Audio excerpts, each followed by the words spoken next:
মানুষ কেন বলে মোদের নারীর নিজস্ব নাই কিছু? আমি তো দেখি জগৎ চলে নারীর পিছু পিছু।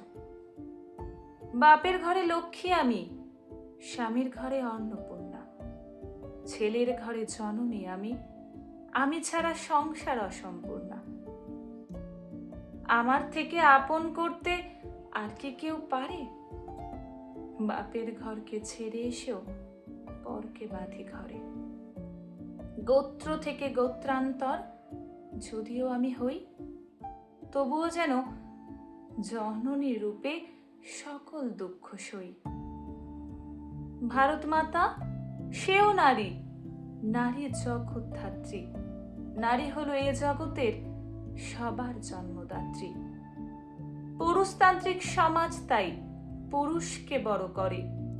জেনে রেখো, সেই পুরুষকেই নারী গর্ভে ধারণ করে। মহাকাল আমার পদতলে শয়িত চিরকাল, আমি ছাড়া এ জগৎ সংসার সবই হবে অচল। কলমে শরদিন্দু কর্মকার, কণ্ঠে আমি পারমিতা।